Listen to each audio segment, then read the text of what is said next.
Sehr geehrte Damen und Herren, herzlich willkommen zur D-Arts-Veranstaltung zum Thema D-Transformation hier im wunderschönen Belvedere. Ich wünsche Ihnen Good Spirit und viele schöne Ideen, spannende Stunden und ich freue mich, wie wir gemeinsam weiter das Thema Diversität im Kulturbereich betreiben können. Alles Liebe!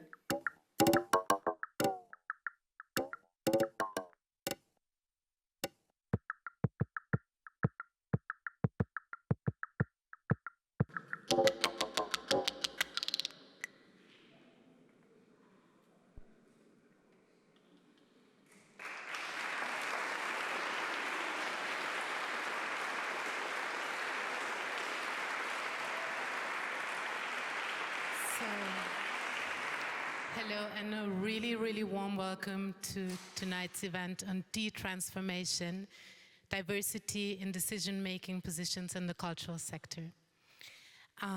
De-transformation is an event organized by D-Arts in cooperation with Belvedere, and my name is Jamila Granitz. I'll be happily navigating through the evening and the night with you.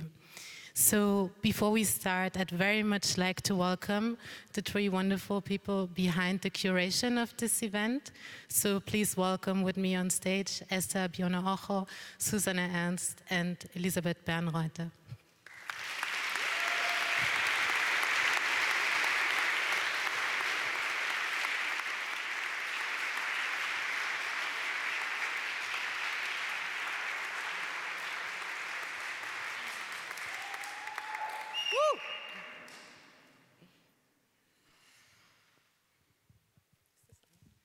Hallo, hallo. Sehr schön. Why de-transformation? Let me answer that with a quote from an exceptional being who went through a big transformation herself just recently. The function of art is to do more than tell it like it is. It is to imagine what is possible. Bell Hooks. We are here today to imagine what could be. De-transformation is about our own courage to envision the unimaginable, the impossible. As the word says it itself, I am possible. We are possible. Our presence, attention, and awareness is the present and key to unlock the hidden gift we call diversity. Our willingness to let change happen through us will bring the transformation we desperately long for. An organization can only thrive if their decision makers start to see the whole as valuable, begin to diversify their decisions, and distribute their power wisely. It is time to let our statements become movements. We are all a part of the arts. Excuse me.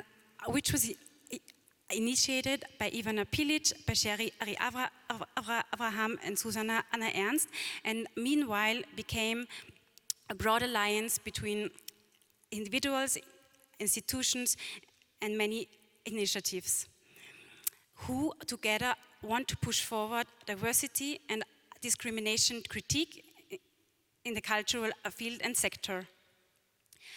Since the beginning of 2020 and 2021, we started a 2-year process creating a discussion format like this, which already took place in Kulturhaus Brotfabrik, the Kunsthalle, the Soho Studios, the Wiener Musikverein, and of course the Brunnenpassage.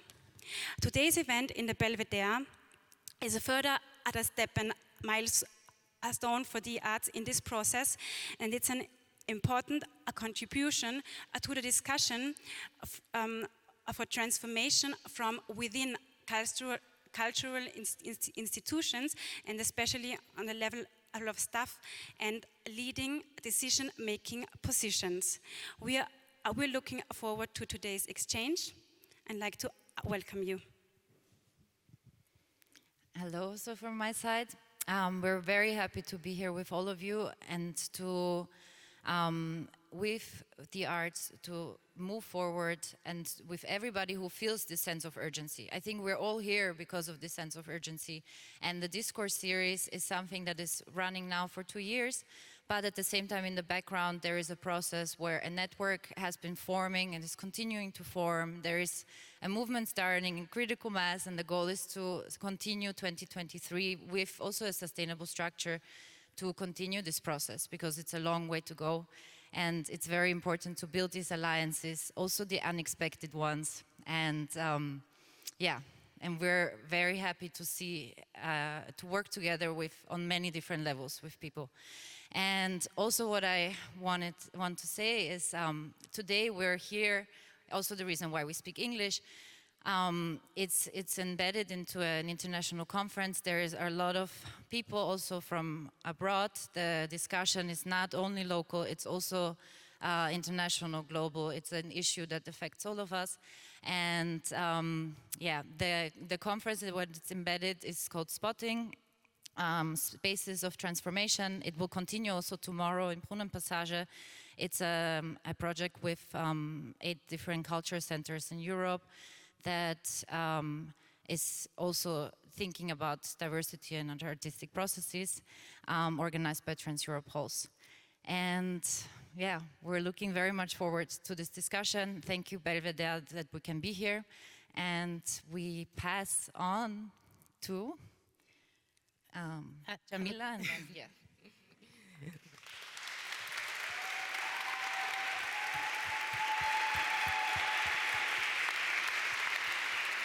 Thank you.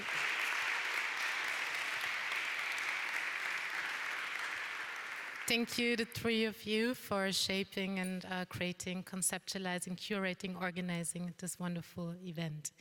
As I said, the event is the cooperation between the arts and Belvedere, and therefore I'd very much like to ask Christiane Erhardt, who's head of community outreach here at the Belvedere, for some opening words too. Thanks.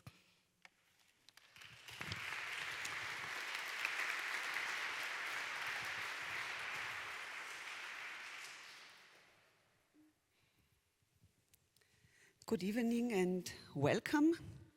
Last time I was here, I hosted an event within our Queering the Belvedere public program, and tonight I'm very happy to be able to be a co-organizer of this event.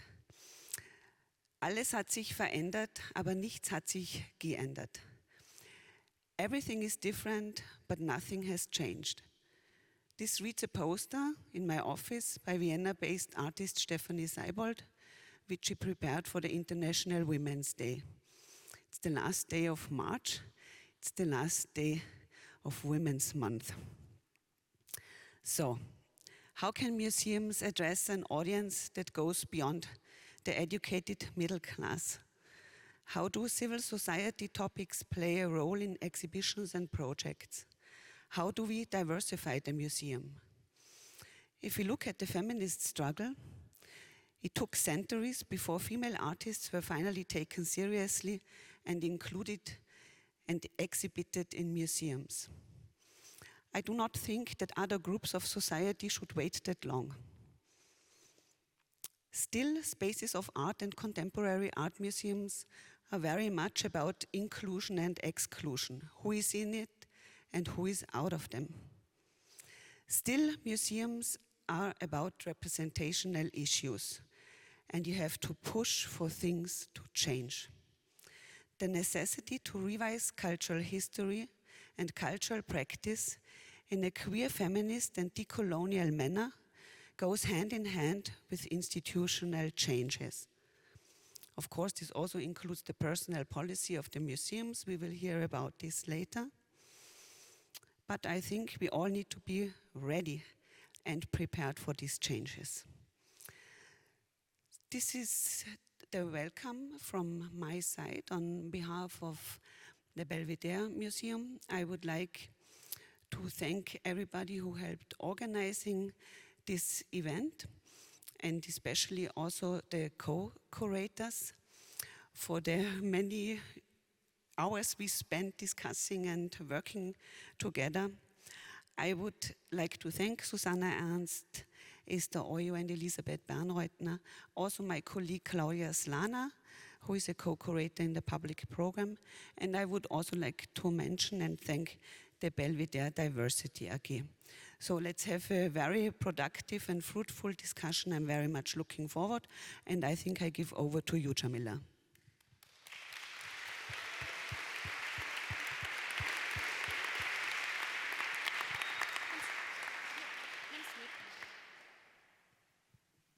Thank you very much, Christiane, and thank you to Belvedere, also to Stella Rollig for having this happen in this wonderful environment. So, what is today about? The cultural sector does still not represent society. Resources are still not fairly distributed, and diversity is oftentimes no more than a buzzword or an analogy for tokenism. Yet many things are in motion, and transformation is definitely urgently needed.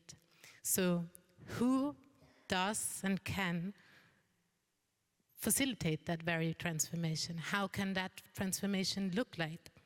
And it is a field and a topic that needs a multitude of perspectives and a multitude of voices. The arts is shaping a framework and a process that allows that multitude of voices, of perspectives to come together and to create a space, to question a space, and facilitate a space.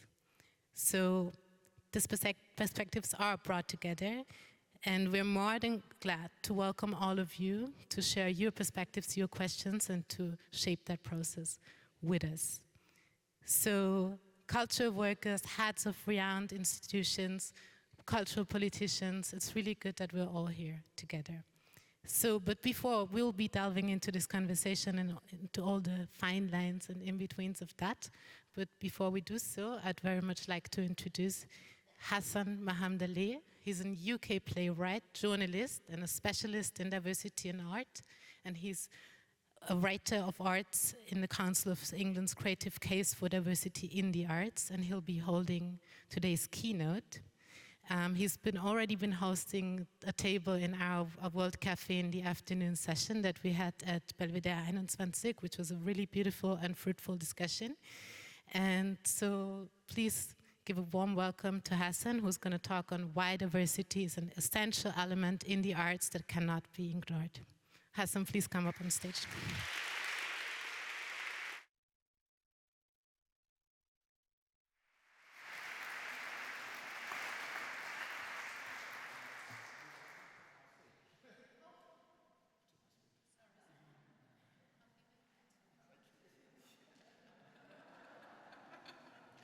Want my notes too? Oh, dear.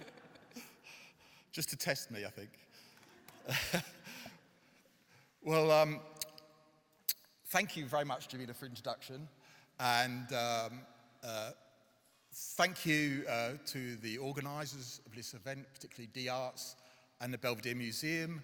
And for me, a special thanks to Elizabeth, Susanna, and Esther, who, for me, have demonstrated what the leadership in the arts should look like. Okay.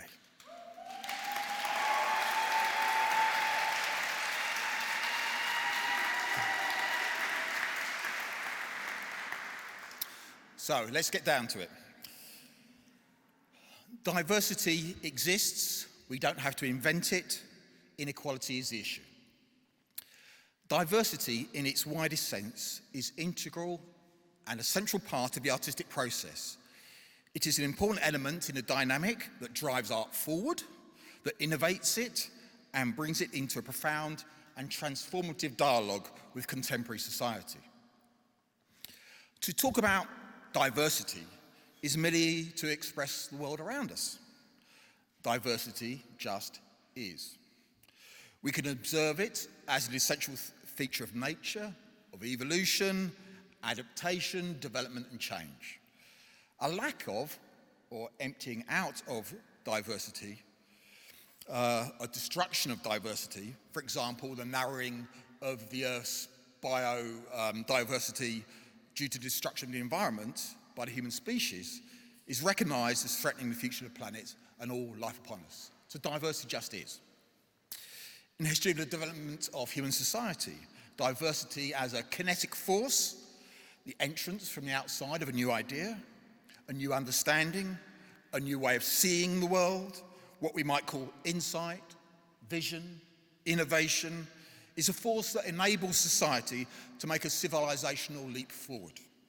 Societies that cut themselves off from diversity historically ultimately turn in on themselves, stagnate, collapse and die.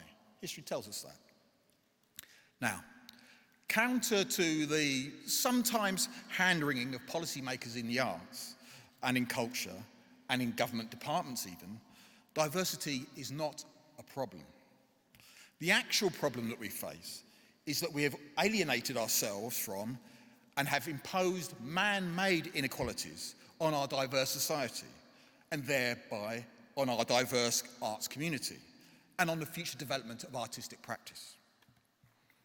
But I also believe that diversity can only have an active meaning for us when it's linked to, if you like, movements for social change, struggle within society, specifically in this case, the fight against inequality and the fight for equality. The problem that we in the arts community face, in the West particularly, is that we have distorted the history of creativity in the arts, our practice and our critical debate, and have decided that some are far more equal than others and have more value. We have constructed canons of important work and subjective value judgments bound up in notions of taste, of quality and excellence, those kind of phrases. They pretend that they are neutral and objective and unchallengeable in the manner of a religious edict, but they are man-made. Now, the fight against entrenched inequalities and the pursuit for equality for all is always going to be a political question. I don't think you can duck it. It's a political question. In whatever arena, this kind of work is intensely politicized because it throws up sharp questions about the nature of our society and our claim to be truly democratic. At heart, it is about power, who has access to it, and the privilege that they draw from it. But I've also learned that each different arena of struggle against exploitation and oppression has its own particular starting points, arguments, and goals. And this is true for the fight for equality in the arts particularly. I've learned that the arts and cultural landscapes, the structures and institutions that shape it, how power and privilege are expressed, traditions and modes of thinking, the ideas and worldviews that dominate it, demand particular responses, strategies and tactics from those who seek to fundamentally change it. Now, diversity and equality issues may have been historically marginalized in the ongoing debates about art, how it's made, how it innovates and brings itself into a close and active relationship to the society from which it springs. But I contest that although it may have been marginalized, it is not a marginal question. Indeed, in many ways, it's a central question. And it's a central question, I believe, in the creative act itself. I'll explain what I mean by that. I want to talk about the creative case for diversity and equality in the arts. The creative case for diversity and equality in the arts that I and others developed for public funding body Arts Council England over a decade ago seeks to loosen the grip of these powerful gatekeepers and tastemakers. And it slightly differs, I think, from previous approaches. It's not principally about morality, in other words, it's the right thing to do, about economics, it's profitable, or about legality, it's against the law to discriminate, which may or may not be true. All of these arguments are not without merit. I'm not saying that they should be swept off the table. However, the creative case is fundamentally a conversation about art. Now, I'm an artist. There's lots of artists in the room. We talk art all day and all night. So when we talk about diversity and equality, we should talk about it also in the context of art and arts practice. Essentially, it's very essential that we do. So the creative case is fundamentally a conversation about art, but with the true value of diversity placed at its center. It's based upon the simple observation that diversity, in its broadest sense, is an essential element in the artistic process. It is the principal dynamic that drives art forward, that innovates it, and brings it into a more profound and transformative dialogue with contemporary society. I sometimes put it this way. If the creative act could be expressed as a simple chemical formula, let's say X plus Y equals Z, Z being the creative act, that moment of the creative act, then X is diversity in its most essential and mercurial form. It is the distinct root force that catalyzes the imagination, driving the emergence of the symbolic, that is artistic expression. It is the new made real. That's why we cannot allow diversity and equality to be perpetually marginalized as a discourse, to be just lip service or a box-ticking exercise or that moment when something pricks your conscience, to just be something bolted on to the artistic world. I contend that if you're a serious artist, a manager of an institution, or a policymaker, or a politician, you should put diversity and art right in the middle of the debate, together, in all the debates around the arts and society in this country and elsewhere. And it's about power. Virtually, this is a UK experience, you can tell me whether it's the same here, virtually no one in the arts in the UK talks about power, except those like me who sometimes point out those who lack it. And it is indeed an exercise of power, of course, to think you can wield it without acknowledging that that is what you are doing. That's the ultimate exercise of power. The reality is, despite the guilty genuflections at the altar of corporate diversity, that the reins of power, and thus authority, largely remain in the same privileged hands as they always have. In a sense, a culture of upper middle class entitlement dominates the arts. Now, the middle classes as a class, I'm not talking about individuals, as a class, as a force in society, as an organisation of society, tend to talk to one another as a way of affirming their sense of importance and value. But the marginalised tend to talk to society as a whole, not just to their group, because they understand the need for change across the board for themselves to be liberated. It's inherent in their position in society to talk to society as a whole, not just to talk to one another. The problem with the grip of the present elite on the arts is that they are speaking to a society, in our case, Europe, that simply no longer exists. Some right-wing politicians may wish we could go back and turn the clock back to the days when people like my father came from the Caribbean to work in manual labour in this country half a century ago. Really, the elite who dominate the arts at the moment are conversing with ghosts from past that no longer exists.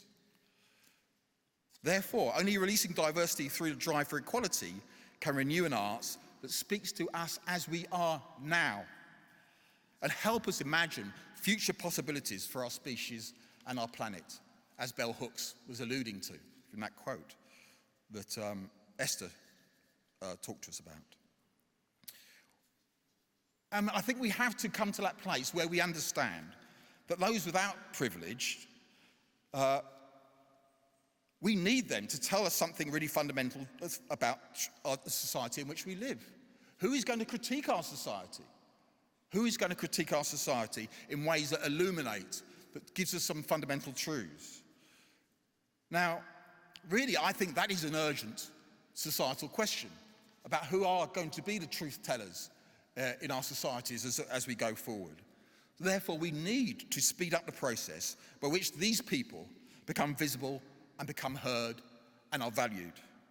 And if we don't, I can guarantee you the arts will drift away further from society and the big questions that face us all. The arts will continue to be a conventional middle-class pursuit a kind of consumable equivalent of a bourgeois dinner table talk. So, we need arts companies and institutions to rapidly decentralize and dismantle the outmoded power structures of artistic decision-making that dominate. The arts, and you know it, are presently structured hierarchically on a vertical axis. You accumulate power and professional standing as you go up it. It's a pursuit of power. We need organizations that are organized on a horizontal plane, where all voices are valued. Why, for example, are those in our ticket offices or front of house staff, who often have vast practical experience of audiences, rarely asked for their opinion, or have influence over policy in our institutions?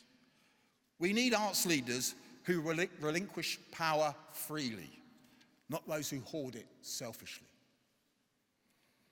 Arts companies need to exhibit qualities associated with this diversity. In order to encourage genuine diversity, organisations need to become more open in their approaches, in their dialogues and thinking. They need to avoid becoming fixed structurally or in their offers to audiences, and make way for other views and voices, and not in a tokenistic way that feels like charitable giving. You need something more deep and fundamental than that. I believe also that artistic autonomy is so important for those truth tellers to be heard. Those artists and their organisations who have become historically marginalised have to receive much more resources and power to produce their own work on their own terms than they have up to now. So for me, it's an issue of power, of politics, and democracy. Democracy, maybe a word we don't talk about enough in the arts.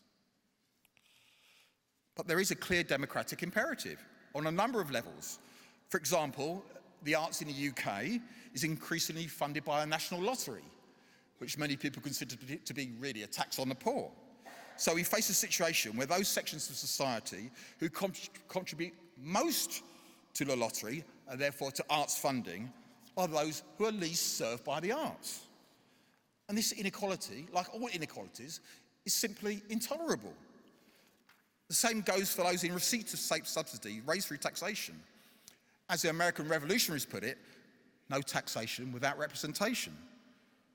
No arts without all of us, is my adaptation of that slogan. And it is intolerable that those with power should exclude working class people, or the disabled, or women, or the LGBTQI plus community, or individuals, or black people, or whomever. It's intolerable that these groups should be excluded from the arts, just because members of the middle class are saying, the arts belong to us. They really belong to us. It's our inheritance. Now, I'm a working class guy. I live in social housing. I don't believe in inheritance, but that doesn't mean I don't have lots of aspirations. Why should I, or my brothers or sisters, as it were, be excluded from the arts because there's another group in society that thinks it solely belongs to them? That it's their entitlement, it's their inheritance. I also think, as an aside, that in my lifetime, even in the arts, which is 4 decades, that the arts have become ridiculously over-professionalized. You have to have a degree, or 2, or 3, or be a doctor, or whatever it might be. And this excludes those unable to access a university academic system, or those who choose not to go into it, for whatever reason. Why is a degree, at times, valued more than the quality of the work itself, or the potential of the work itself? Who sets the standard of a professional work of art? A narrow group of academic tastemakers. I believe that's detrimental to the arts. And of course, there's a corresponding linear career structure that I talked about, which is a very middle-class way of organising things, socially, economically, and politically as well. So, the question that's thrown back on us as activists who are trying to change the arts fundamentally is, should we just keep pushing and keeping on? Now, I have a reflection on this. Many of us over the years have correctly called out the arts leadership in the UK and elsewhere from not moving fast enough over issues of inequality. You are failing, we tell them. quite rightly maybe. But there's also another way of looking at it, that those who have the power in the arts have not failed, quite reverse. They're succeeding. They're succeeding in holding off real fundamental change. Now, academics, social academics call this phenomenon diversity resistance. So what is diversity resistance? I looked it up. I'll give you a definition. Diversity resistance are processes that preserve the status quo, such as institutional inertia and lack of support in the form of non-engagement, understaffing, under-budgeting, insufficient training, and so on.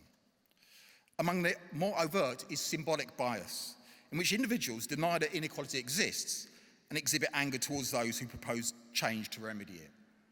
I'm sure there's some people in the room who may well have experienced that kind of pushback when they've been arguing for more equality in their workplace or in the arts. Diversity resistance. So maybe they're not failing.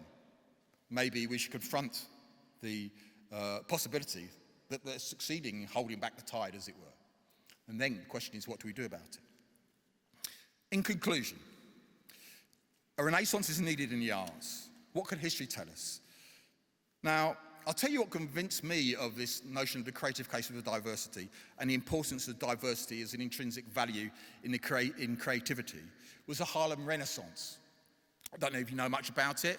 I was in New York about 15 years ago, and I picked up a book in a bookshop called The Harlem Renaissance by an African-American author called Nathan Huggins.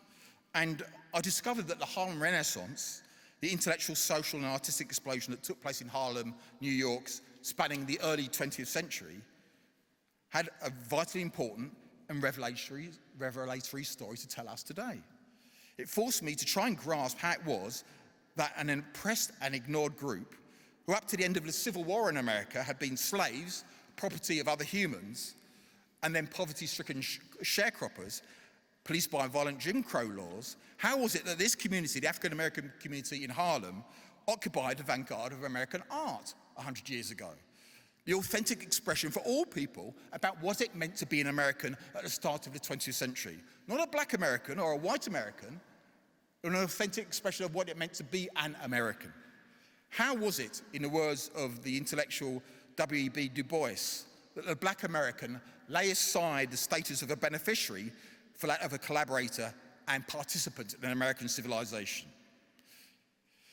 It was the voice of black Americans that became the authentic voice of the mass of American society struggling to comprehend what it meant to be human in a modern industrial age, which was gripping America at that time.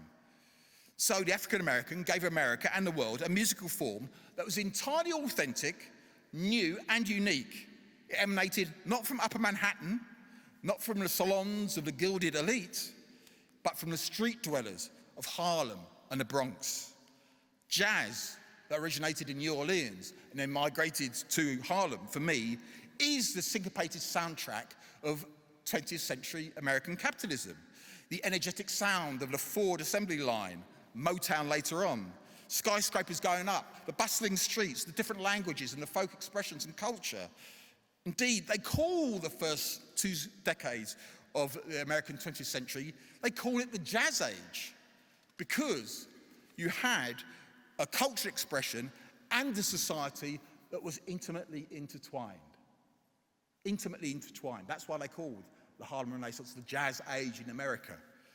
It then spread globally and internationally, influencing all forms of music, including classical music. And if you don't believe me, listen to Stravinsky's Rite of Spring and listen to the jazz syncopation that you could hear in the Rite of Spring. He was a massive jazz freak, was Stravinsky. So it actually doubled back on the existing cultural forms and innovated them as well. So we should draw inspiration and make a connection between the Harlem Renaissance and the European Austrian context in which we're all working and in which we seek to fundamentally change. What are the images, the sounds, the performance, the new trends and genres in art and culture that have the ability to draw on the intrinsic kinetic energy and potential that diversity represents? What could it mean for us here and now if we liberated that diversity from the confines which we have put it under? That question would be a good starting point to open up a richer dialogue and far-reaching action, more than we've had up to now. Thank you.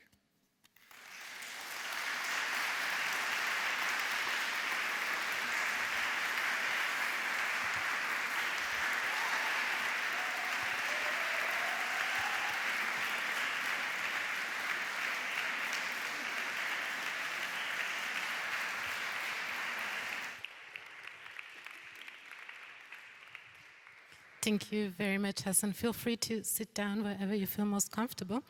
And I would also ask all the other panelists to please join us here on stage. Also, there is a simultaneous translation, so we will have the panel in 2 languages, German and English. If you prefer any of the languages to be translated directly, please go and get headphones downstairs at the registration. You can switch the channel to understand and listen into your preferred language.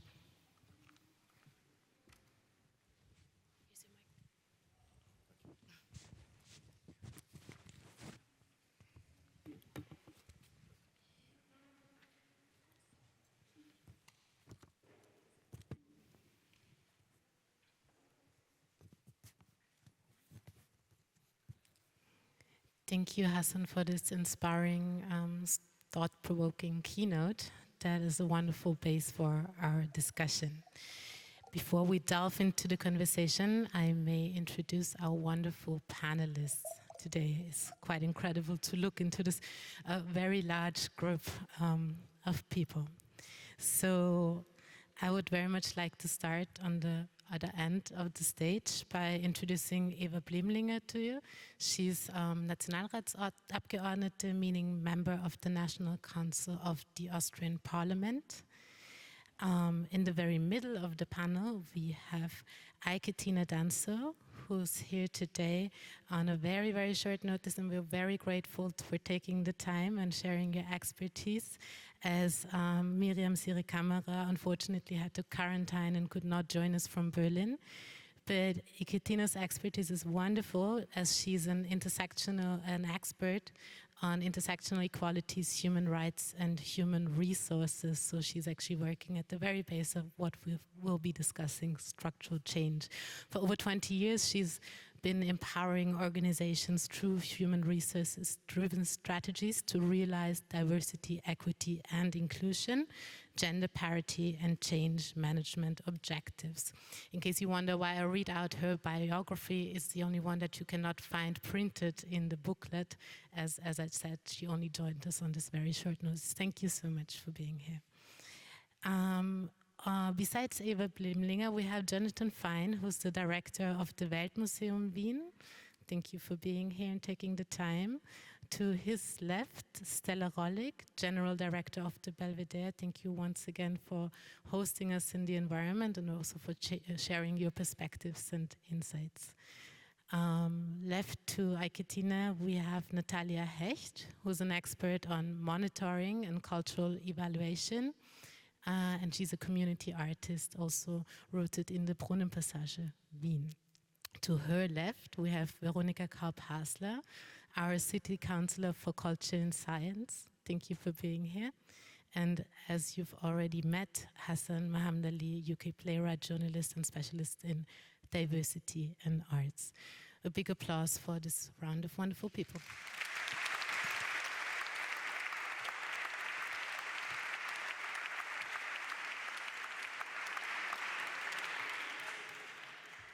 So, what is this all about? What does transformation mean? What has come to an end, and what does need space to grow? What questions do we need to ask, and what questions do we not ask? Where can potentials be amplified, and what does it mean for society that some realities are continuously made invisible? What discriminatory structures are we aware of? Those are many open questions. Questions are going to lead us through the evening in very many different forms. You'll also see in the intervention later on. There's still a long way to go, but as said, things are in motion, things are happening. We've heard about the situation in the UK, also as an inspiration maybe in some aspects, and we'll talk about the local situation here in Austria. So for the first round, or for starting, I'd like to start to talk about the practice, the plans, and the current situation in your field of work. And if I may address my first question to Jonathan Fine and Stella Rollig, and it would be, what role does diversity play in your houses, especially considering the level of human resources and staffing? And also, are there diversity mechanisms in place or planned to be implemented? Whoever feels more comfortable to start, please go on. I can say it starts always as a challenge because one works with limited resources. But limited resources aren't the beginning or the end of the discussion. And I think I'm a fan less of talking about how to effect change than simply doing it. And I think one of the first places to start is with the hiring practices and the hiring policies. It's not enough, I think, often to simply spread a call for applicants out there. I think one has to go out into the world and actively seek people who come from different backgrounds, encourage them in discussions, encourage them to apply, and then be willing to hire them when they apply. And I think that's really the least that one can do. It starts with an active engagement, and it doesn't end with an active engagement. But without bringing oneself into the process and actively seeking to make the change that we envision reality, that change won't happen. Thank you, Jonathan Fine. Staffing and hiring. Stella Rollig, would you like to elaborate on the practices in Belvedere and your approach to diversity? Yes, thank you.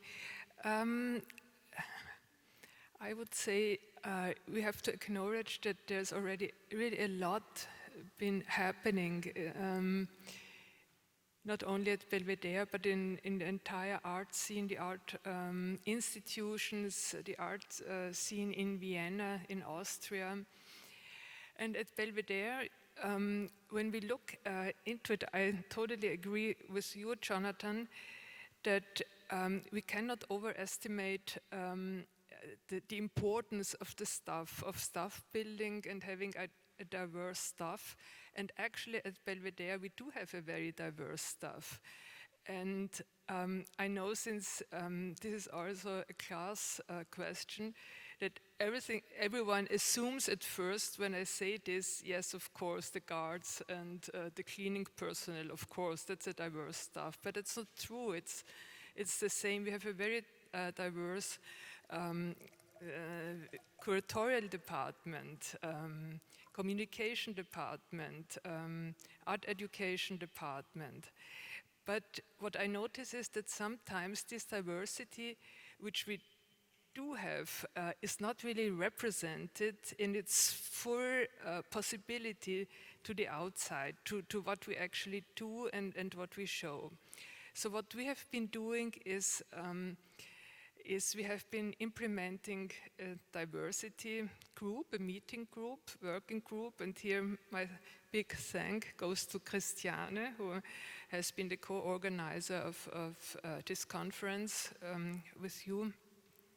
And this is a working group consisting of members of very different departments and meeting on a regular basis.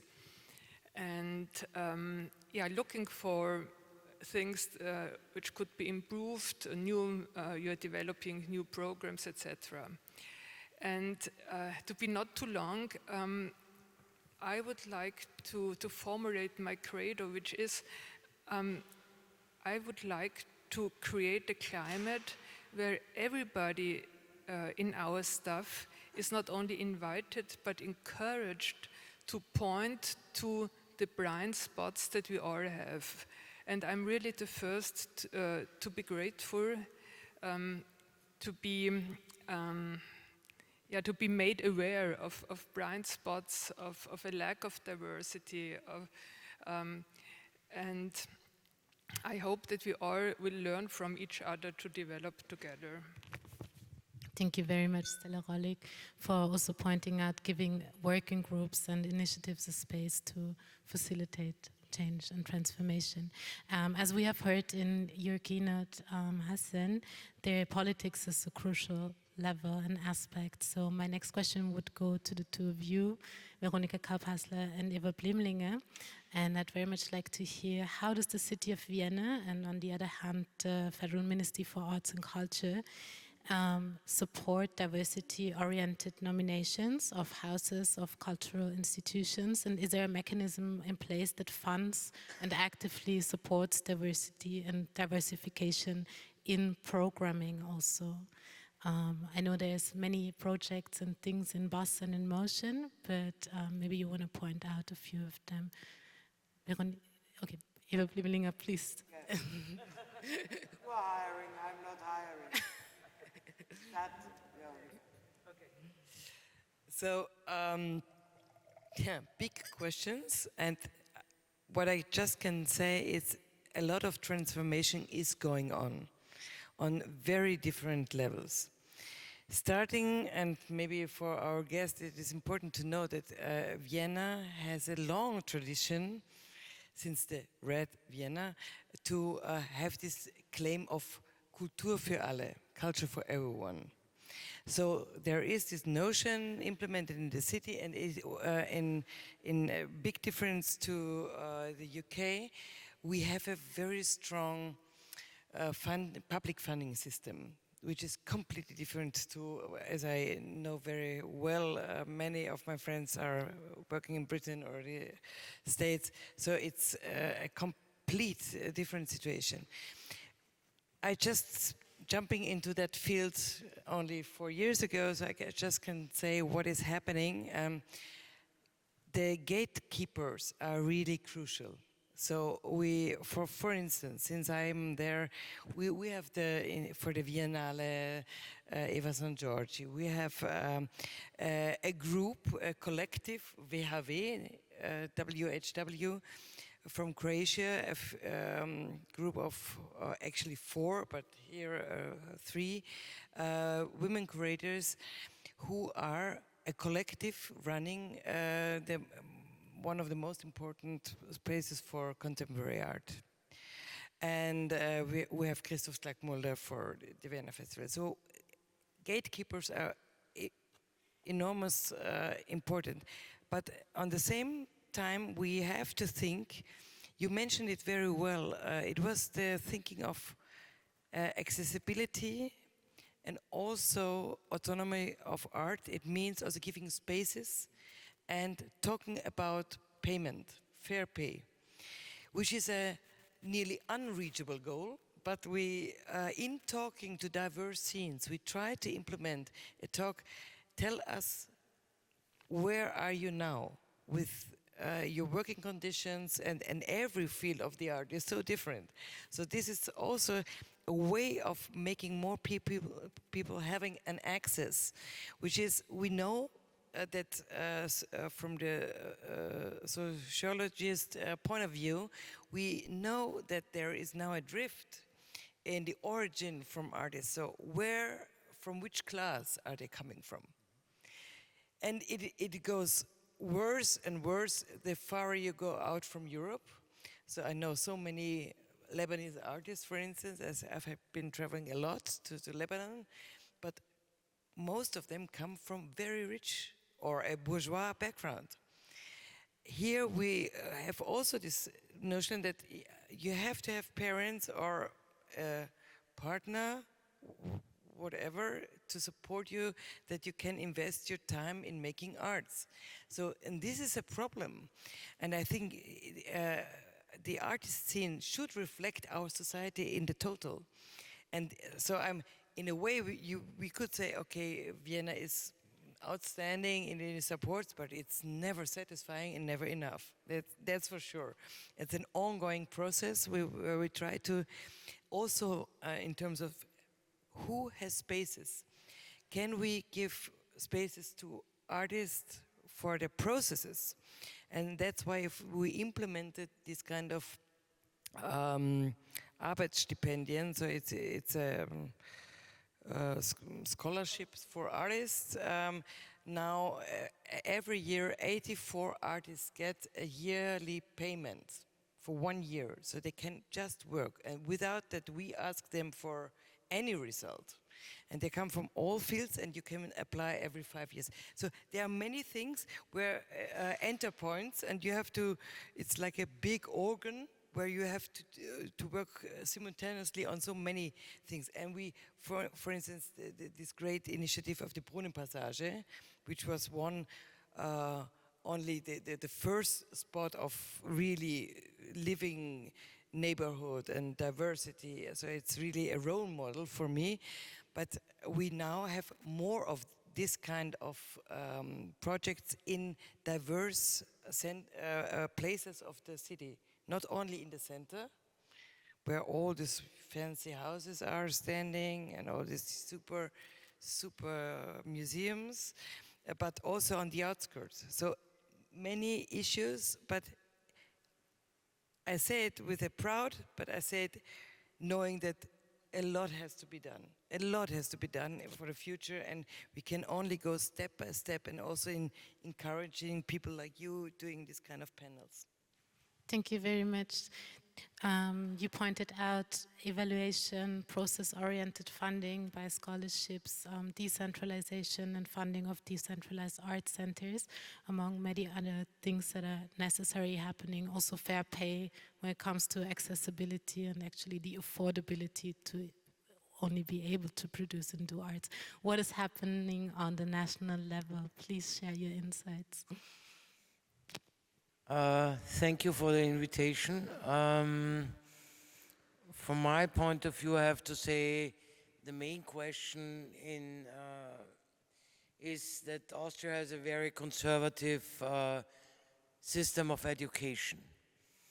And the question of diversity isn't a question in Austria, because you have, when you look at the situation that you have people who their mother tongue isn't German are separated in the school to learn German, and if they know more German at a level B2 or whatever, or B1, then they are accepted in the regular class.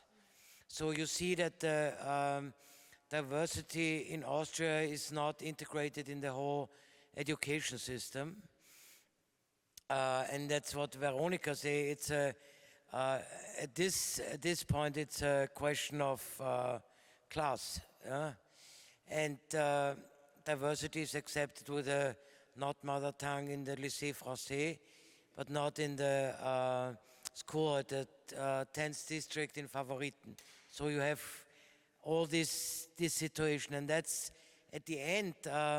You can see it at the universities, especially at the art universities. In Austria, there are 6 art universities. And then these universities, the social situation, or the people from, I would say, middle class, are not really represented. So there are more diversity in the art schools, for instance, music, than people from middle class, or I would say upper middle class and upper, but not under. But the diversity, because it's a highly international situation in the art schools, but not a social stratification. Yeah? So on my point of view, you have always to think both to implement it. And that's the question, or the point, what Stella said. I think you need a very strong diversity management, or however. It's always, we know all the discussion about diversity management as a sort of point to optimize capitalism, yeah? That's always a question to, but there's not a good other term in English for me. So diversity management, on my point of view in the arts, has always to include the class aspect, to come in the situation to implement it in organization, however. Yeah? So I was director of the Academy of Fine Arts for 8 years, and we tried a lot of things to combine the diversity and the class question. My colleague Andrea Breitschi is here in the second row. We tried to develop programs, but as to say, it's easy to discuss it, but it's very difficult to implement it. Thank you very much for pointing out that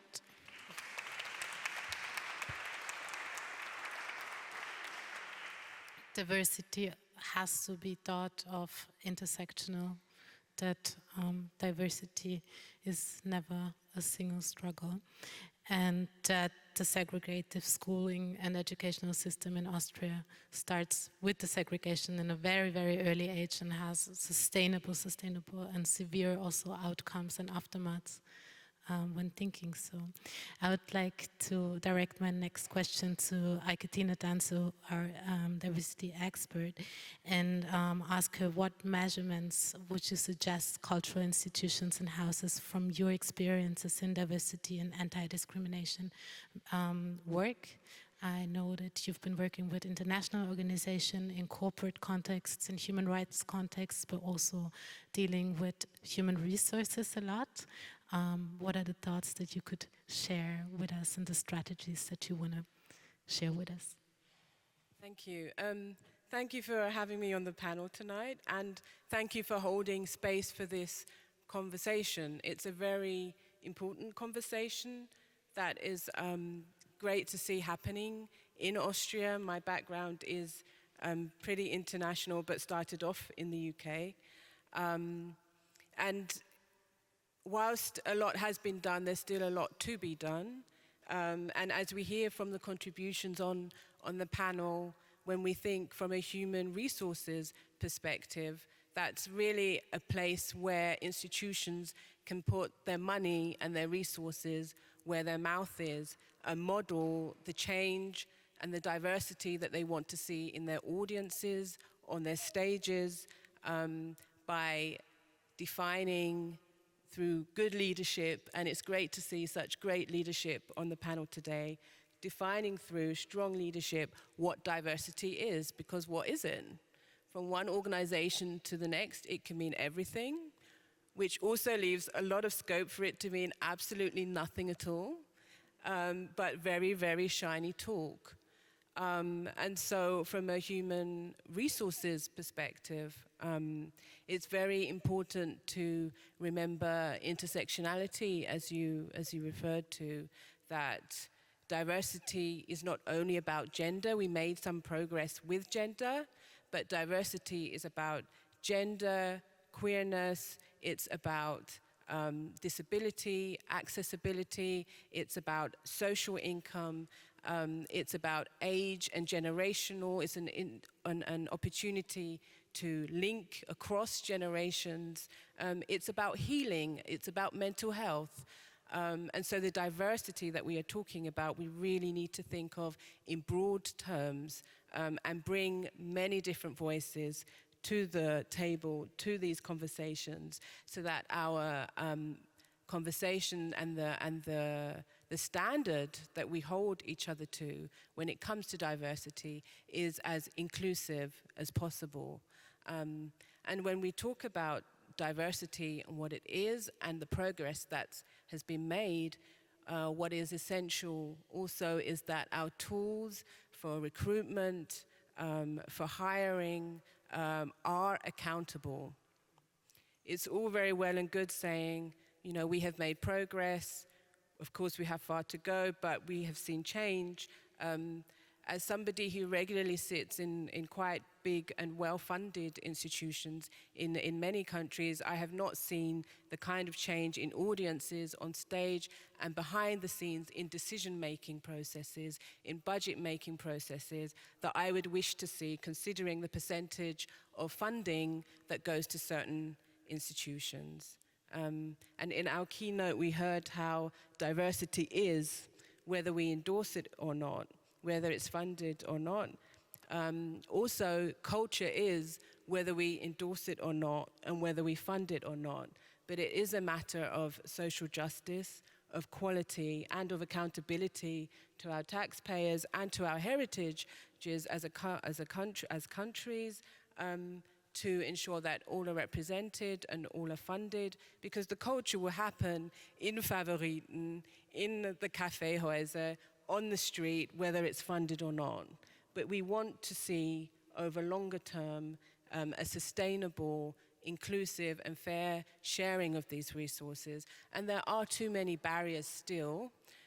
For example, we talk about how there's a pipeline problem challenge in recruitment when it comes to looking at who has been to which school or university or art school. If we know that these institutions come with a baggage, a history that is colonialist, that has had barriers and obstacles for hundreds of years to certain profiles of people, then we must remove this as a criteria. As we know, it's very separate from the quality of the art that will be funded and offered.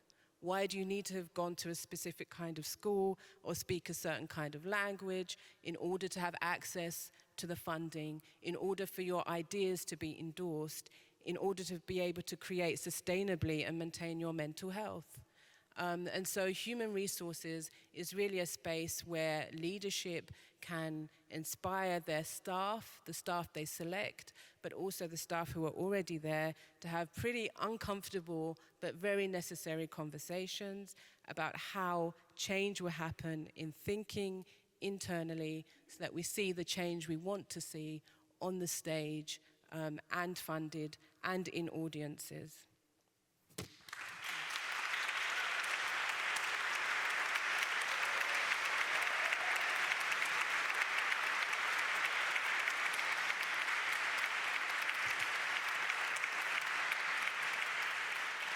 Thank you, Eike Tine-Danze, once again for pointing out the very, very important aspect of accountability and holding space for accountability. And it has been mentioned already, but I think it's really crucial in the discussion that we're having. Also, once again, the strategy of considering the barriers when talking about staffing and human resources, to facilitating shifts and also to maybe shift priorities when it comes to human resources, knowing that those barriers are in place in academia, in education, in maybe also when it comes to the experience that is so often demanded to young cultural workers that they cannot maybe even gain because of certain barriers in place.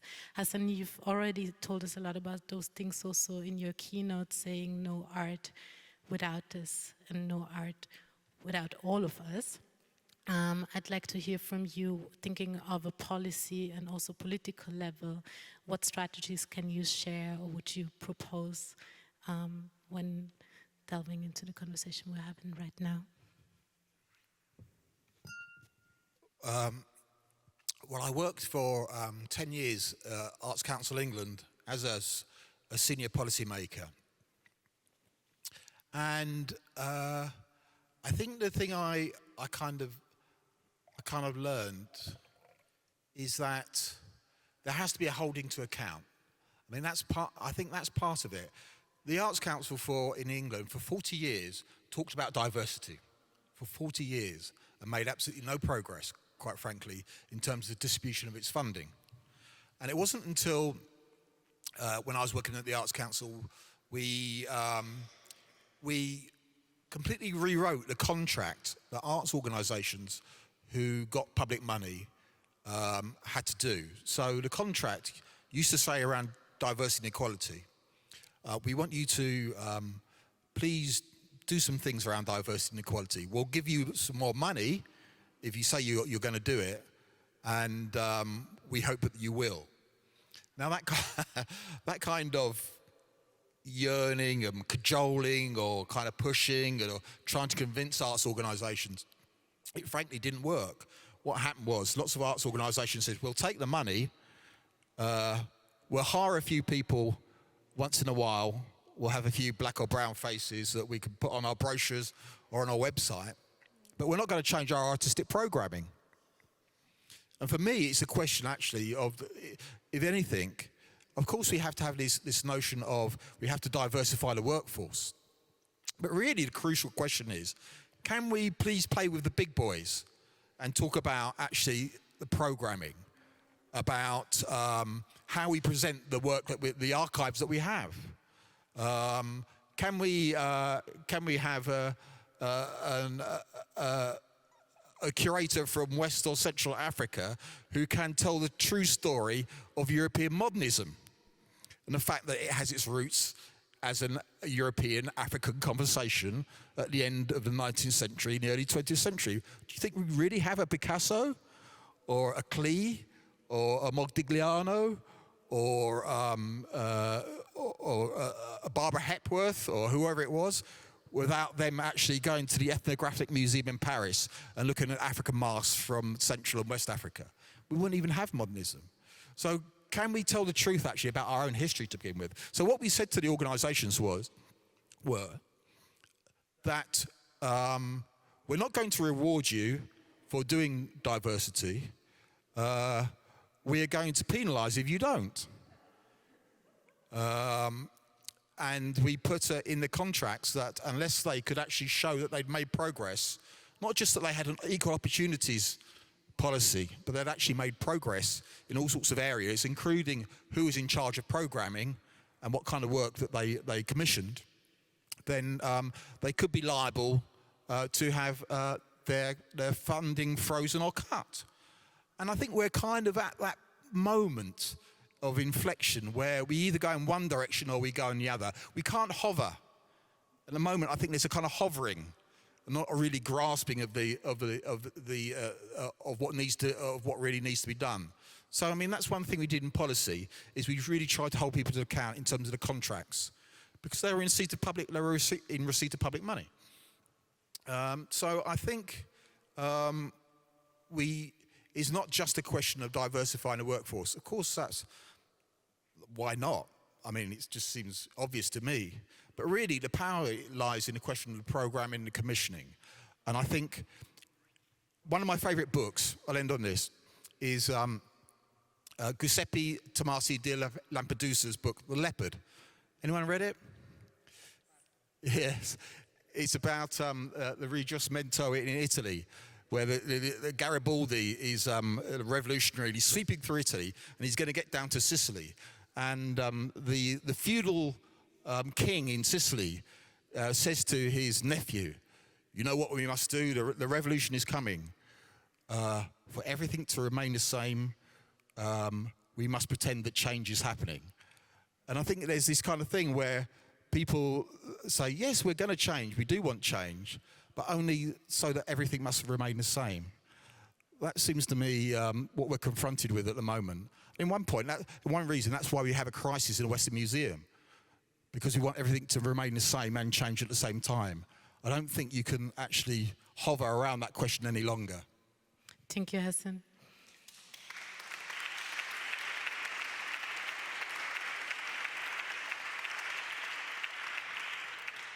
So it's about accountability not only within the spaces that we create and within our houses, not only in staffing, but also on a policy level.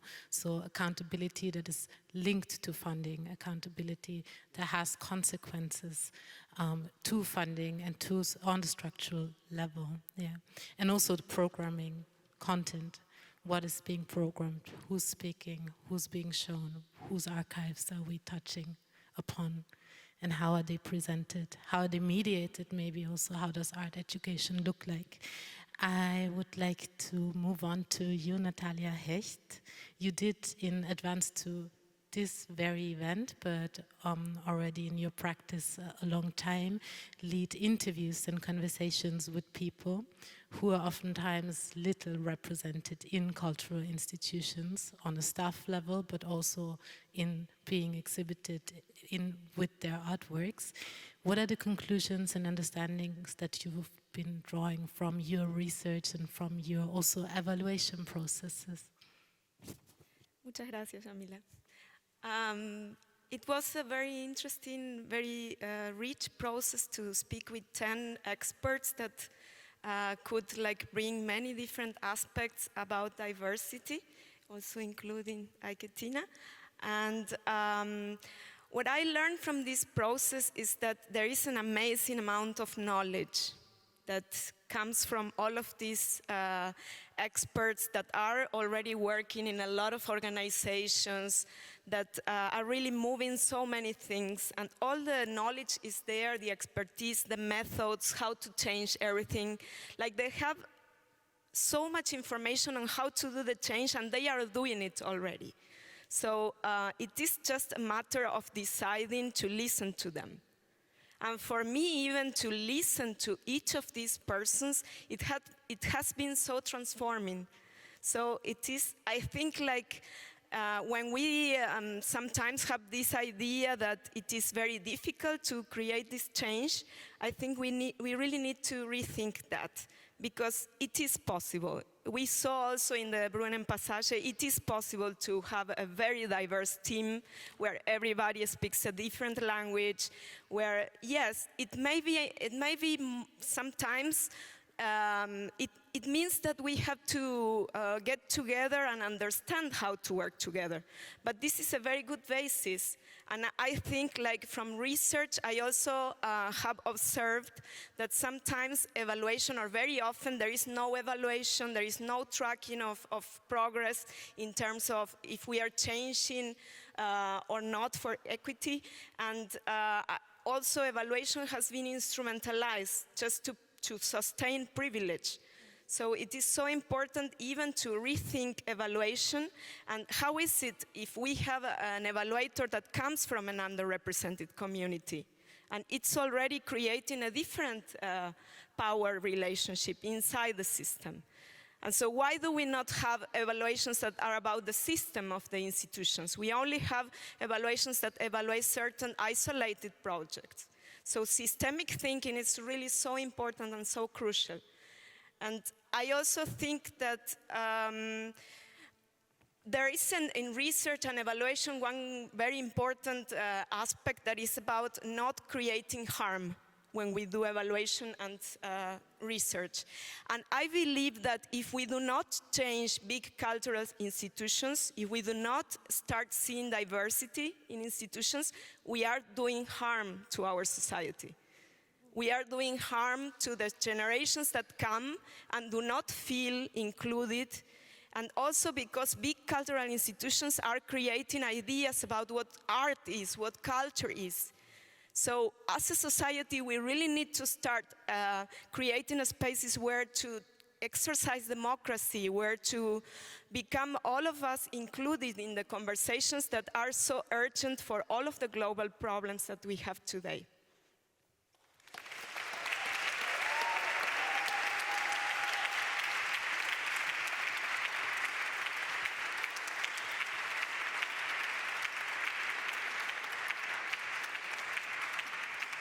So this is exactly what the accountability is there for the responsibility of not creating harm, for the responsibility of inclusion, of representation, and evaluation and research as a really crucial tool in facilitating change, and the question and around the politics within evaluation and research processes. I'm sorry, who is researching, who is asking the questions, who is interrogating whom? All those power dynamics are really strong. Talking about power dynamics, we've prepared something to maybe break this line between stage and audience. And once again, I'll pass the word to Natalia, who will explain what's going to happen next. Maybe just as a heads up, you all have those program booklets. Now's the time to get them out. Yes, so you can go to the part of radical questioning in your books. And so as an exercise on how we can dismantle and change power dynamics, I will invite all of our podium to go to the floor. How is it to become at the same level? It's page 22 in the booklet, share booklets. There's some more booklets here in the front. Is it okay? Yes. And what to do? we come down here? Okay, I will explain. Yes, sure. So in this part that is called radical questioning, there are a lot of questions that have been collected in the frame of the interviews that we have been doing with different experts. And so what we would like to do, I will ask the audience to stand up if it is okay for you. And so what we are going to do is we are going to read some of the questions. All of us are welcome and invited to read the questions. And what we want to do is just to throw these questions in this building to fill it with our questions. You can read the questions that are here. You can change some question if you want. You can say a word, whatever resonates with you. But the idea is it's going to be a very short moment between two gong sounds. Just throw a question in the air with your voice. Okay? We can start.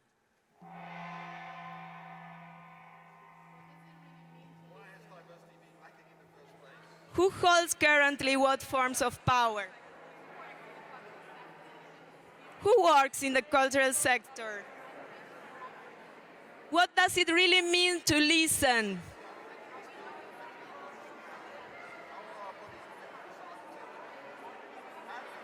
What possible alliances can be created? Why has diversity been lacking in the first place?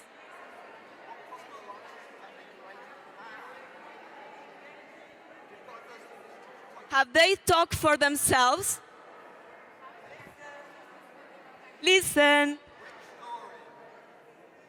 Who holds currently what forms of power and privilege?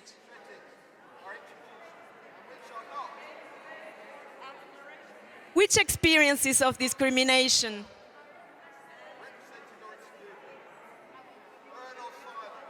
Are we creatively engaging with difference?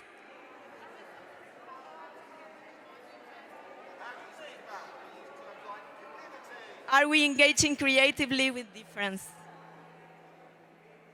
Thank you.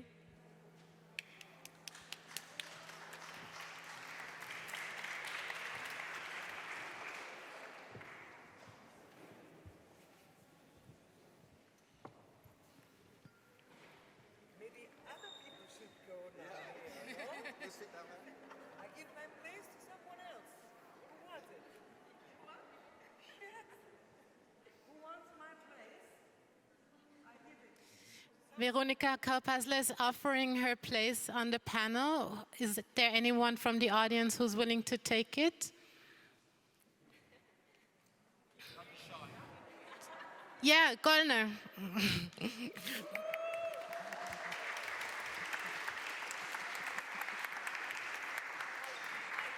Thank you, Veronica.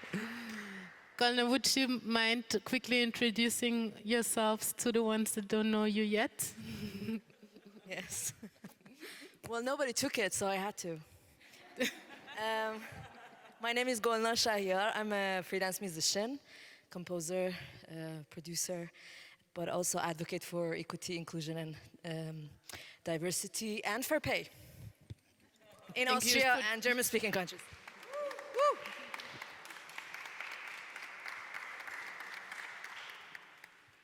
So let's dive into the second round. The second round is, as everything tonight, about transformation, but maybe more precisely on what is needed. And once more, I'd like to pass the word to you, Stella Rollig and Jonathan Fine, with the question, with what now it's about wishes. What support would you wish for from cultural political structures? And further than that, is there any other ways how diversification processes in your institutions could be supported?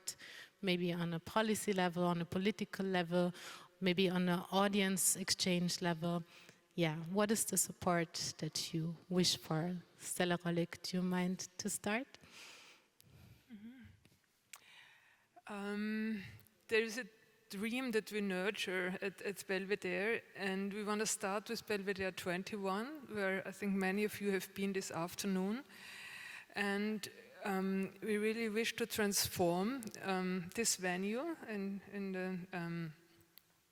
We have, as you know, we have 3 venues within Belvedere and Belvedere 21.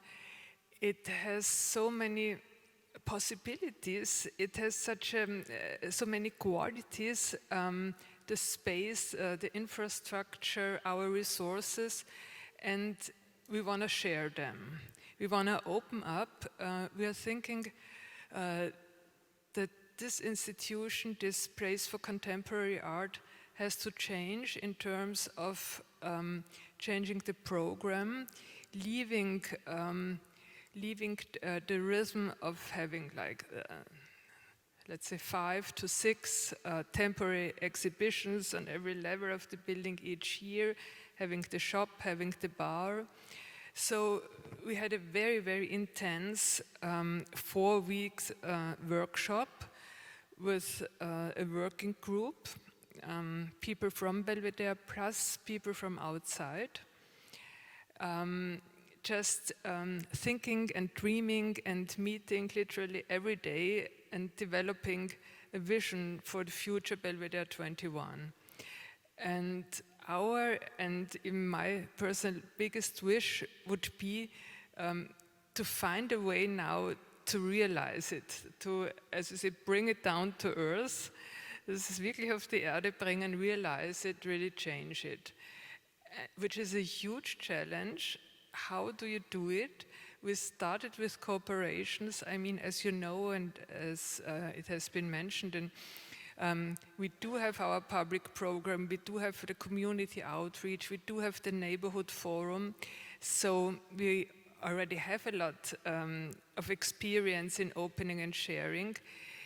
But it's still very contained. It's still a special program and on specific dates and with a specific, highly valued curator. But we want to be much more inclusive and much more open. And what do you need to do so? What do you need to have this project come down to earth, to have it land? That's the best question. What would we need? I think we need collaborators. We need people who understand where we want to go. And it's also about setting up a fruitful dialogue between us, the people. I don't want to say the institution, because the institution, I've heard it so often, and I come in my practice from institutional critique as a writer 30 years ago. So it's not the institution, it's people. But there are, when you start to work with people who don't have the institutional background, you often meet false expectations, or we would like to collaborate with people. We want to open up and we want to learn, but we need collaborators who also are open to learn what we can do together. So I think it's all about collaborations and doing something together. Thank you. Thank you for pointing out alliances, which the art is trying to facilitate and to practice. And I think this is maybe a step within a collaboration, what is happening today. So thank you for your insight. Jonathan Fine, what is happening at the Weltmuseum? What do you need? What do you wish for? Thank you for the question. It's very heartening to hear that the Belvedere is also going through a process of transformation and change. Over the last 7 or 8 months in the Weltmuseum Wien, we've started to take each aspect of museum practice and devote 2-day workshops to brainstorming about what that could look like, how that could be. We started with exhibition formats, we moved to publications, we're moving to collecting and decollecting, electronic, outreach, community. Those are going to be the programs that we're going to be looking at over the next year. And I think if I had to wish something, it would be the ability to have 2 kinds of new openness. The staff will be changing over much in the next 5 years, just simply normal retirements and things like that. It would be one, in a direction that goes very much internationally. I had the real privilege last year to brainstorm with people from the German Foreign Office and the Goethe Institute about something they call the Museums Lab, where they started off with really 25 curators from Africa doing exchanges with museums in Germany. And initially the plan was to do two-way exchanges where curators from Africa would come for 2 to 3 months and work on projects in Germany, and curators from Germany would go to the institutions in Africa.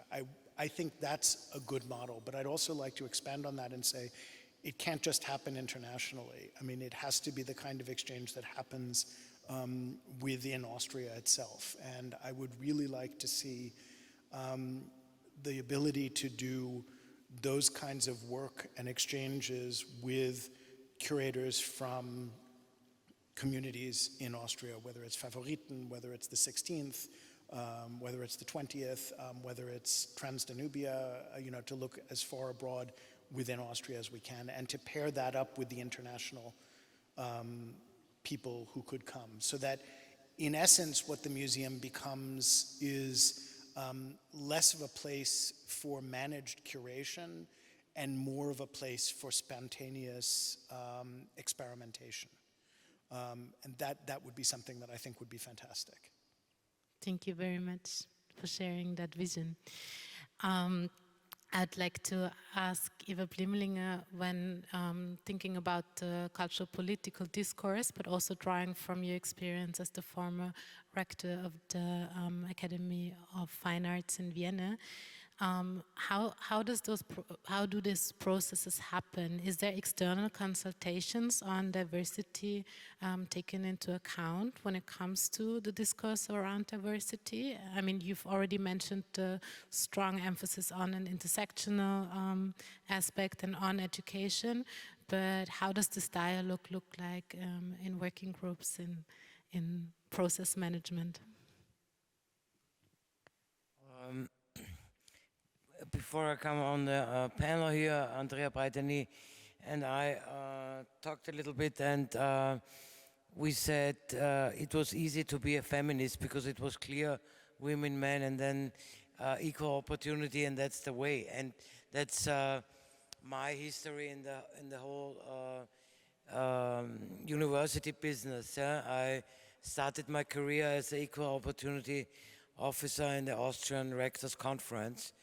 And the aim was to get more women in the university. At this point, year it was 1991, there were 2.3% female professors. Today are about 30%.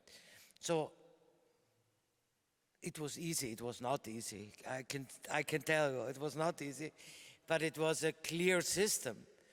And to change the mindset to say, how can you make an equal opportunity situation with the intersectional and with all these fields that which was mentioned in the diversity, it's much more complicated. That's what I meant at the end of my first statement, to say, how can you implement a system of diversity? And it's not a question only of management. It's a question of, at the end you have to measure it. You have to say, yes, there are 100 people and there are 10 people of color and there are 10 people of whatever. Yeah, and there are 10 women, and maybe they are black or not, maybe they came from the Balkan, yeah. But you have to have an idea how you can, and this question of evaluation, yeah, but you have really to have a picture what it means at the end. What means diversity to have in all positions and in all the things. And I would point it out at the end, in Austria the women were allowed to vote 1918, so 104 years ago. And it took a long, long time to get people, to get women as member of parliaments. And do not hope that it will take to get all these groups that we mentioned in the under the term of diversity. I hope it will not take another 100 years to get them all to Parliament, and it will go very much quick, not so slow, much quicker. Sorry for my English; it's sometimes like a Dinglish and not the English. But that's the point. But there we need a sort of strategy and plan. That's my. I'm a pragmatic politician, so we need a plan.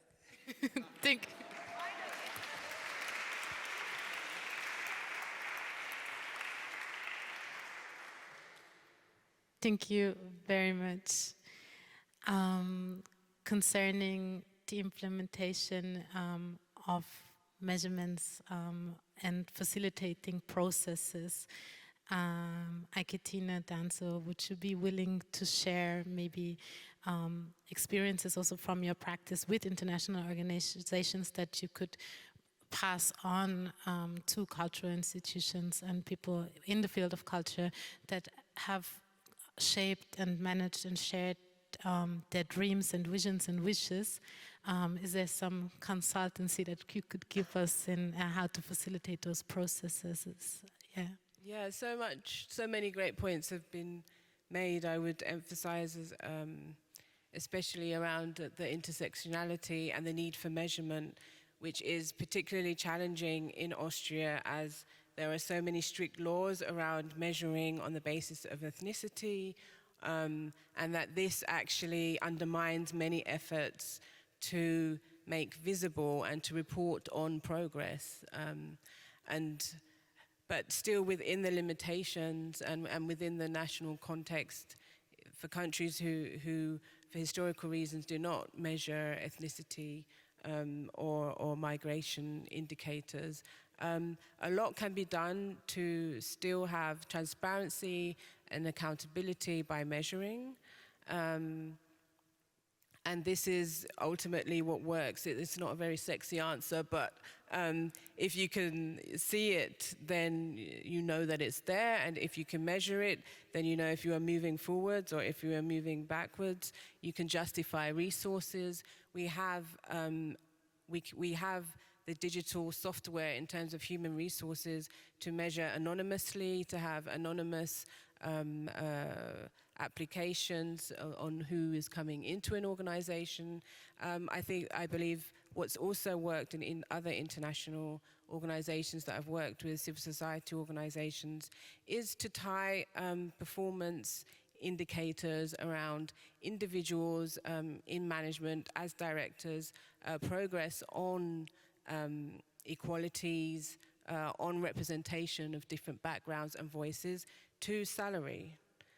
You agree and publish and report on what milestones are for the next 2, 4, 10 years. And in one-to-one conversations, as you very rightly said, institutions are not buildings, institutions are processes, processes are people, people are decision makers, it's the team meeting, it's the microaggressions, these are the uncomfortable conversations that need to be built into how we evaluate on a one-to-one level staff who we hire. And you make progress and you deliver on a commitment. Pay stays the same or goes up. You don't, then pay drops. It's money where your mouth is time, I think. Once again, accountability. And maybe that's the plan, doing it and making what you do measurable. Mm-hmm. Just...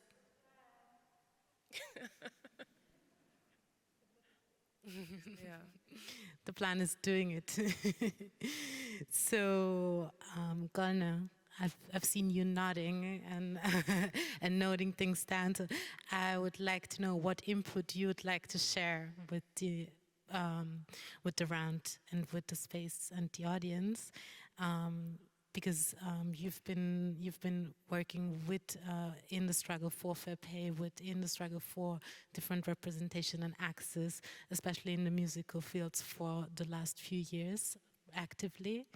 but you've also been proactively part of the arts, so please share your perspective. Thank you. Sure, there are lots of many important information have been already talked about. What I think is something that we have to focus on is the competence of people in power in diversity and the knowledge of diversity. So one problem that we have is that people in power, many of them might think they know what diversity is, but they don't. And that is the main problem, because that creates tokenism, that creates facade, that creates false evaluations, that creates all these things that we don't want to fall into, like traps that we might fall into. So I would like to know how engaged and how invested people in this panel are to educate themselves and to hire a specialized team for the education of their team, and not leave it on their diverse work team. And because I heard, for example, that you care about, for example, in your team that you have a diverse, and they point out the diversity. That's actually not their job to point out the diversity. That's the job of specialists to. Thank you. And that is the question of prioritizing your budget. How much are you willing to invest in educating yourself first, and actually your surrounding? And that's a very important thing because I worked with a lot of people in power, and that's the first thing. I mean, I have to really, we're talking about learning the ABCD of diversity with a lot of these situations. We have also the problem of tokenism, which is the biggest hindrance for real change. Another problem is that the trust. And I already talked about trust in the other panel. How do we implement trust? Because you said lots of them are not ready to learn. But you have to understand, you are inviting people who've been structurally marginalized in a unbelievably powerful spaces that they've never been a part of. So you have to know that they need time. It's not a fair game, so they need time to learn. So how much are you invested to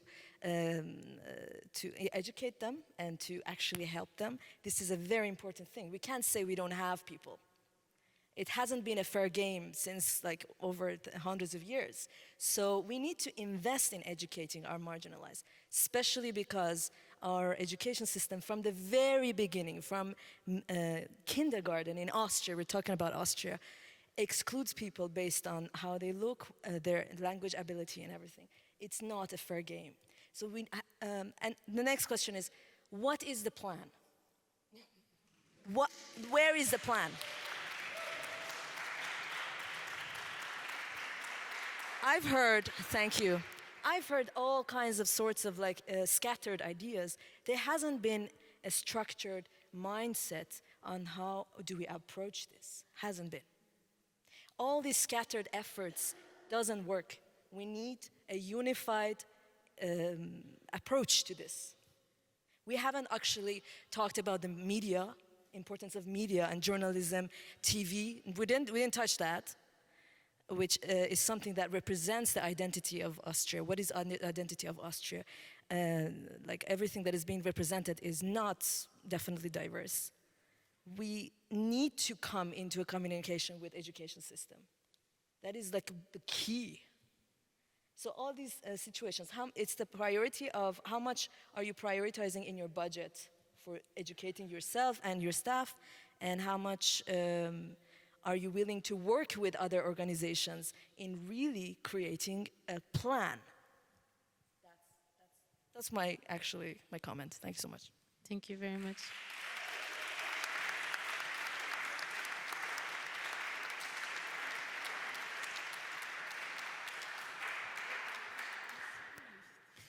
I would actually, if I could respond, I strongly disagree that there's a one-size-fits-all answer to the question. And I would also strongly disagree that there's a single plan that can be implemented. I would say that diversity, in some sense, if I can use the United States Supreme Court's famous saying about pornography as something here is you know it when you see it, and you feel it. You walk into a room and you feel whether you're in a diverse, open, engaged atmosphere, group of people.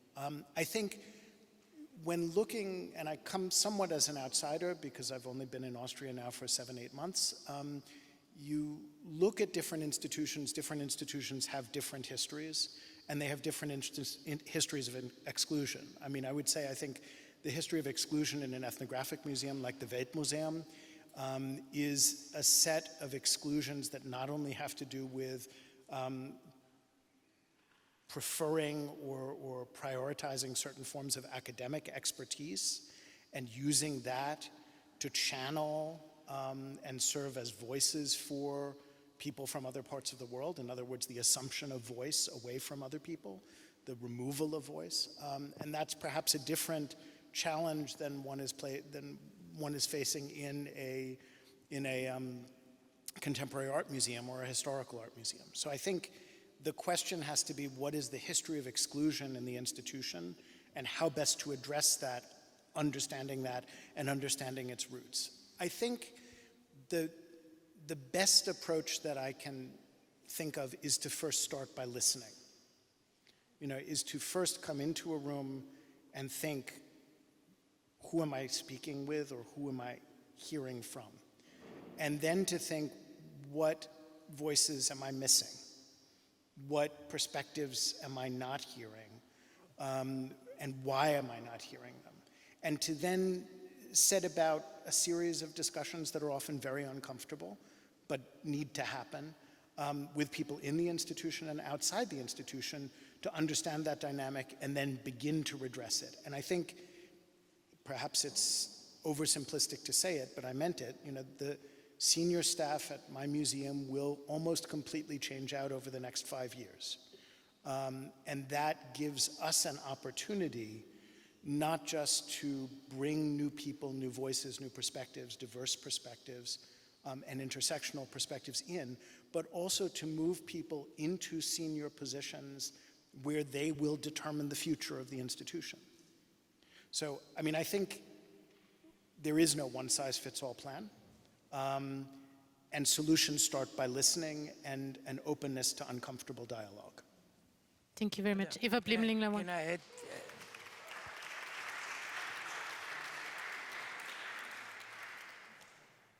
You said we have to know the history of the exclusion in an institution. But this is a complicated thing in Austria and Germany because we have a dominant history of excluding Jews in this institution. Every institution in Austria has this history. So it took 60 years, 50 years, 70 years to research to get people in awareness that people in all these institutions, museum, school, whatever, were excluded, and that a lot of them were murdered. So you have a dominant history of exclusion, and then on the same, or in the same time, after 60, 70 years, you have to have a situation where you say you need an inclusion and a diversity, and these two fields that it is not in all institutions the awareness that this exclusion took place. So that's a sort of mixture of history and situation today. That's a very difficult situation, I guess, to get it all on one, not on one maybe, but all in one picture. I absolutely agree. The histories of exclusion are not singular. And there's a wonderful scholar in Berlin who hasn't written a piece yet. Her name is Wendy Shaw. Her father is American, Jewish, who fled Europe at the end of his family fled at the end of the 19th century, the pogroms in Eastern Europe, not the Shoah. her mother is Turkish from Istanbul, and she's writing a piece which she calls The Silence of the Jews, where her critique of the German universities is that the discussion about diversity can't yet begin because it is still grappling with the silence that's been created by the Shoah and by preference to move all discussions about diversity in that direction. And I think that's exactly correct. Yeah, thank you. I would just, to build on the point that you made about what is the plan, I think to emphasize what is important is that there can be a plan, because the systems of oppression behind what we see in lack of diversity is only a symptom of resulting from systems of oppression in wider society and at the root of these institutions, which is why I don't think that you wanted to say that, one size fits all. That's not what I heard. I understood from what you were saying, the plan is to recognize that these systems of oppression and exclusion are common to all institutions, processes that grew out of colonization or slavery. Even if you didn't directly enslave peoples, you benefited from being in a region that enriched itself through the enslavement of peoples. And until we have those uncomfortable conversations and admit that this is common to the whole system and have one systematic plan, that would be the missing part on which we can then, within each institution, have a customized plan around milestones, strategy, etc. So there is room to have one overarching national plan in the way that funding is also very centralized. You can have a centralized plan from which each institution then adapts and customizes solutions that are measurable and for which they are held accountable and report to the public on. They are not mutually exclusive, both are possible. Thank you very much.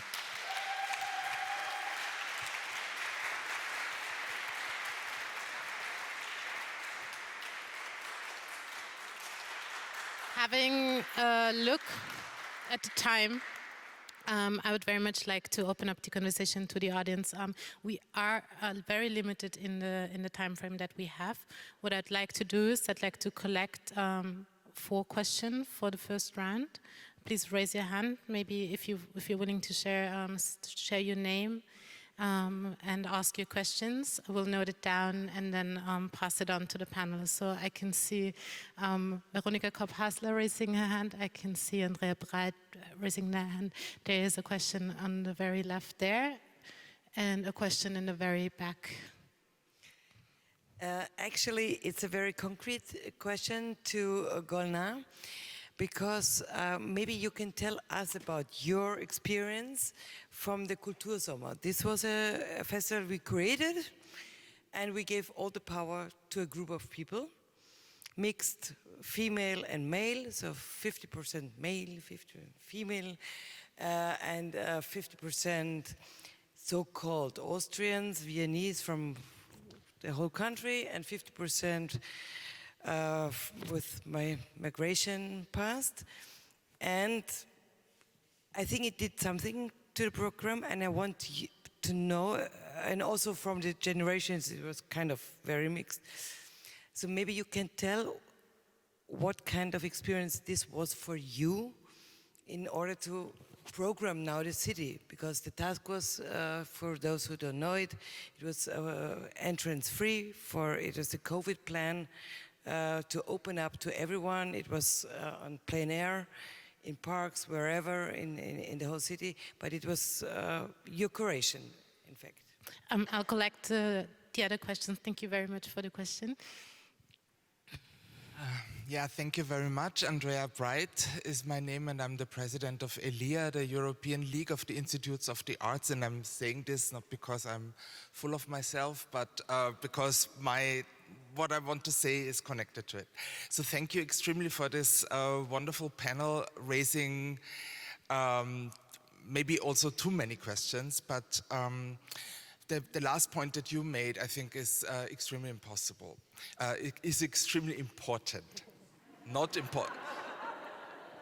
And maybe it's so important that it's in Austria maybe also impossible. So what you said, I think, is in order to get a plan, we need to get a knowledge and we need to acknowledge that the exploitative history of Europe has common roots. And the Holocaust is part of that. The exclusion of women is part of that. And the hundreds of years of slavery is also part of that. Now, what I haven't heard on this panel is that diversity work is messy, to quote Sarah Ahmed. So if you talk about people in power and decision makers, they of course want to have easy solutions and they don't want to make a mess. Nobody wants that. You want to have beautiful institutions that are not messy, because that's also what these people in power are paid to do. But, and this I know from the organization that I'm headed, Elia, we have 250 members, art universities all over Europe, and the board of this organization, 30 people, is entirely white. So obviously there is a problem, and as the first female lesbian president of this organization, I kind of engaged also in this process of diversity work, and we hired Shades of Noir, who is a consultancy agency based in the UK, in order to get educated. Now, this is a process. This is not something that you do for 2 weeks and then you are educated, but you start something and then you kind of change a process and make a process that will be with the organization forever. So I think this is something we also need to say in order to be kind of truthful. It's not that diversity work is something that we start and it will not be messy. No, it will be messy, it will change us, it will be hurtful, and it will take a lot of resources and also gain. And one last point, of course, it would be fantastic to implement this kind of law in Austria, that all institutions have to do that, for example, have to do this kind of diversity work and processes. But we also must understand what Eva Blimlinger said at the very beginning: Austria is a very conservative country. And we know, how many percent the FPÖ gets in every election. We know, the major governmental party is the ÖVP, who is also not the biggest fan of diversity work. So I think it's really also important to see that and to kind of be really grassroots about it. Thank you very much for pointing out the messiness and also the fact that doing those things in all its consequences means change, and the questions that go along with what does it mean to do this in all its consequences. Thank you very much. And also the ongoing fact of oppression as a common root. Thank you. So 2 more questions, please. Hello, I will represent myself as a student from Global South. I think that would be satisfactory. Thanks a lot for the important conversations. One small question, or sort of like question the space, it would be that I would like to ask, probably this is more for organizers, why this space was chosen. Because I think change can start small, and I think being here in this space is an expensive luxury. So it's just kind of a question or an insight for future events that a change can start small. And I think we could have made ourselves much more uncomfortable with being in a space that's closer to the people, that is closer to the communities that we're talking about, like 10th District Favoriten, where my university is, for instance. So this would be a question, and kind of on a hopeful note, that change can start small, and I think we should start with decolonizing the spaces where the events are taking place. Thank you. Thank you very much for the remark and the question that I'll point on. I just want to collect the question in the very last row. In the very last, yeah, very last. Very last, sorry, I did it. I just want to go back to a quote from Hassan in your keynote, where you said, we need leaders who relinquish power. So this is a question for everyone on the panel who either is currently leading an institution or used to lead an institution. How long do you think it'll take to see some meaningful form of diversity in one of your immediate successors? And do you think you'll be able to influence that decision at all? Because I think we're talking about diverse teams, but to me it's always a question of where, who's at the top of the pyramid. And yeah, I just wondered what your perspective on that would be. Thank you very much. So I would maybe direct the first question that was appointed to Golna. I see there's more questions in the audience, but I'll do a second round. I'll be quick. Yeah, well then I'll take 2 more questions and yeah. Well then I think we'll be answering the questions that we have, and then we'll take it out to the foyer and come to an end. The arts is a process. There's many more events. We know it's an ongoing conversation. It's all about questions and transformation, and we will be commonly working on that. But please, Golna, would you be willing to ask the question that was appointed to you by Veronika Kavasla? I'll be quick. Actually, I would like to talk in detail to you in a right time. But what I can say, my experience had many different aspects. One was that the way I was invited into that space was actually by chance. It was not an active decision. So that was one problem. The first edition of that Kultursommar did not take in account the diversity of the team and the competence in the beginning.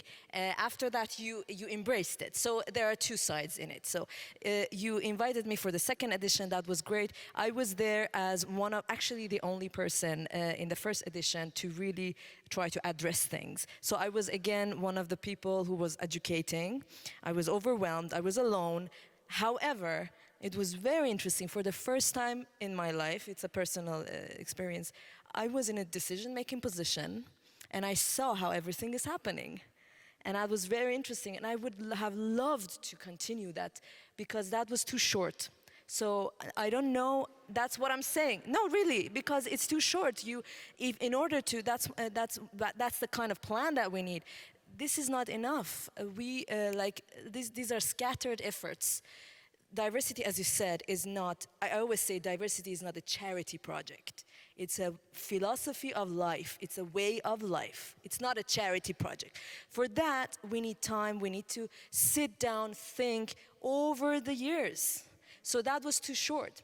Now, the person that came after me, I again saw in the categories, very strange categorization of the music. So I don't know how, whatever effort that I put in that really got integrated in the way of curating. So that's what I'm saying. We need like a concrete plan. We need to have like a vision. And for that, we need to do that collectively. We need time for that. We need money for that.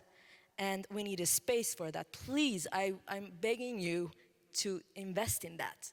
Please, let's continue this. This is very necessary, and that's what I'm saying. In every single institution has so much potential. Oh my God, you have so much potential. Please use it. Please, we are here, we want to do this. We really want to do this. Let's do it together. And as you said, it's not overnight.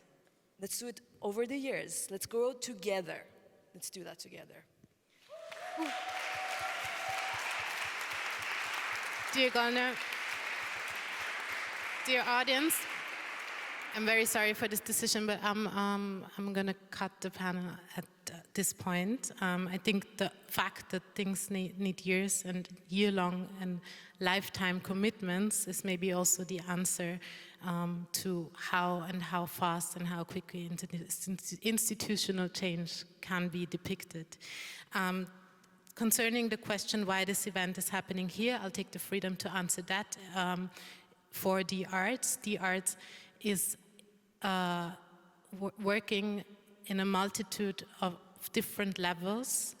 It is happening on the margins, it is happening in the center, it is happening decentralized, it is happening in very intimate, not intimidating, but very much the opposite, intimate spaces with people, with community artists. But in this case, it was important to also emphasize and amplify the importance of alliances with the Belvedere, alliances with the institutions, because this is only possible when we all get into a conversation together.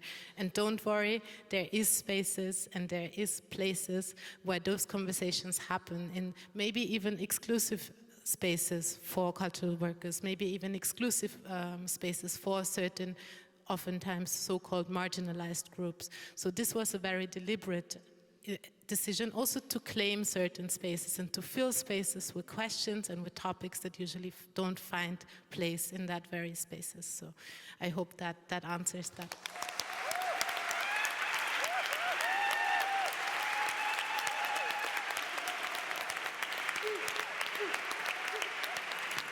So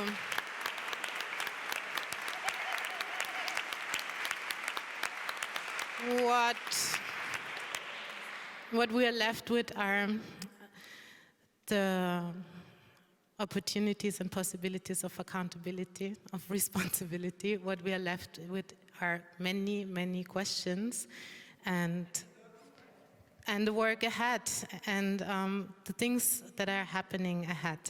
So what I may tell you is that the next project of the arts will be the Royans, a performance at Donaukanal in August 2022. If you want to keep posted, it's going to be wonderful. If you want to stay posted on the whole process, on the project office that is being implemented, that we can all now see that it's necessary. It needs a sustainable structure for the conversation around diversity. The arts is offering that. Let's see what happens. Let's shape it. Let's do it together.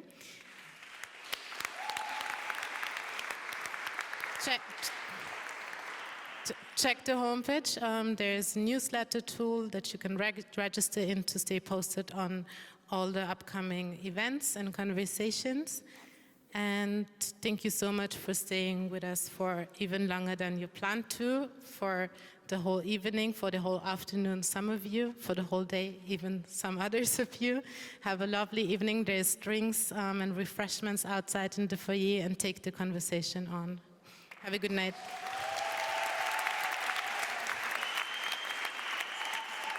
And sorry, I forgot to thank everyone who made this event possible, all the technicians, all the workers, all the staff of the museum, and obviously all our panelists. Thank you.